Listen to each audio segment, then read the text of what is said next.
சார்ந்த தொழில்கள்ல எத்தனையோ ஆப்ஷன் இருந்தாலும் ஏன் எல்லாரும் ஆடு வளர்ப்பை நோக்கி வராங்க?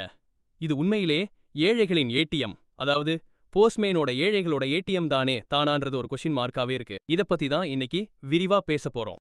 மறக்காம வீடியோ ஃபுல்லா பாருங்க. வீடியோ ஃபுல்லா பார்த்துட்டு நம்ம சேனலை சப்ஸ்கிரைப் பண்ணிக்கங்க. அப்பதான் ஆடு வளர்ப்பு தொழில் மற்றும் ஆடு வளர்வுக்கு எப்படி முறை என்றது ஃபுல் டீடைல்ஸ் உங்களுக்கு தெரியும். மறக்காம சேனலை சப்ஸ்கிரைப் பண்ணிட்டு இந்த வீடியோ ஃபுல்லா பாருங்க. மறக்காம லைக் போட மறந்துடாதீங்க. என்னோட 3 வருஷம் பயணம் நான் இதுல உங்களுக்கு ஃபுல்லா எக்ஸ்பிளைன் பண்ண போறேன். நான் 3 வருஷத்துக்கு முன்னாடி வெறும் 5 ஆடுகளோட ஆரம்பிச்சது தான் இந்த பண்ணையே. ஃபர்ஸ்ட் நான் 5 ஆடுகள்னு சொன்னேன்ல, 5 ஆடுகள் கூட இல்ல, கிட்டத்தட்ட 2 ஆடுகளோட ஆரம்பிச்சது தான் இந்த பண்ணையே. எனக்கு ஒன்னும் தெரியாதப்போ நிறைய நஷ்டப்பட்டேன், நிறைய கத்துக்கிட்டேன். அந்த அனுபவத்தை வச்சு ஒரு பிகினர் எப்படி தொடங்கணும்னு ஸ்டெப் பை ஸ்டெப்பா சொல்ல போறேன். மறக்காம வீடியோ ஃபுல்லா பாருங்க.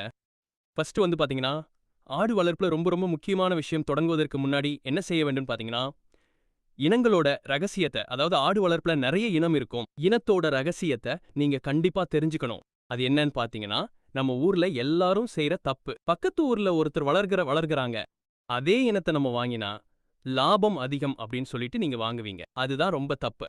What is it like? இல்லை, நீங்க ஒரு இடத்துல கட்டி வச்சு வளர்க்க போறீங்களா? மேய்ச்சலானா நாட்டாடுகள் பெஸ்ட். கட்டி வச்சு வளர்கிறீங்கன்னா தலைச்சேரி அல்லது போயர் கலப்பினங்கள் நல்லா வரும். சந்தை ஆய்வு.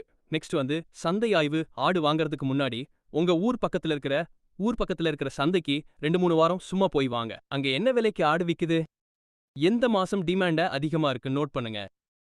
வியாபாரிகளோட பேச்சு வழக்கை கவனிங்க. இதெல்லாம் நீங்க முக்கியமா ஆடு வளர்கிறதுக்கு முன்னாடி தெரிஞ்சுக்கணும். அடுத்தது எப்படி பயிற்சின்றத நான் சொல்ல போறேன்.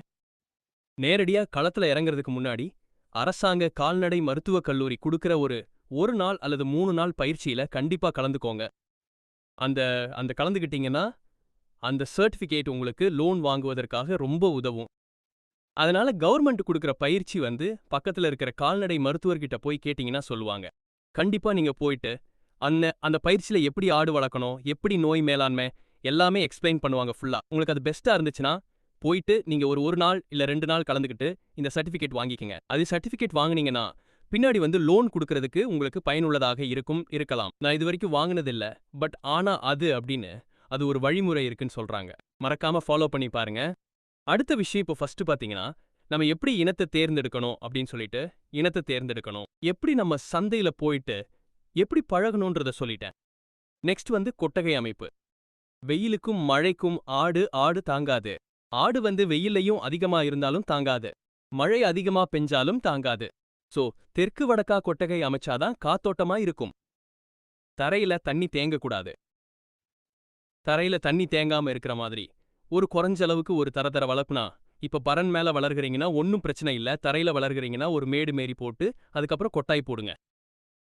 தண்ணி தேங்காம பாத்துக்கங்க. ஆரம்பத்துல வசதி இல்லைனா தரையில மணல நல்லா பரப்பி வளர்க்கலாம். ஆனா தினமும் சுத்தம் பண்ணணும். கண்டிப்பா சுத்தம் ஆடுகளுக்கு ரொம்பவே முக்கியமானது. அடுத்தது பாத்தீங்கன்னா, தீவன திட்டம். பீட் ஃபார்ம்லாம் என்னென்ன பண்றாங்கன்னு பாத்தீங்கன்னா, ஆடு வளர்ப்புல ஜெயிக்கணும்னா நீங்க தீவன விவசாயம் மாறணும். கண்டிப்பா பசுந்த தீவனத்துல கோர்னு ஒன்னு இருக்கு, முருங்கை இருக்கு, அகத்தி இருக்கு, அப்புறம் ஸ்வாப் புல்லுன்னு சொல்லுவாங்க. அது எல்லாமே இருக்கு. இது எல்லாமே நீங்க அறுவடை செய்யறதுக்கு கத்துக்கணும்.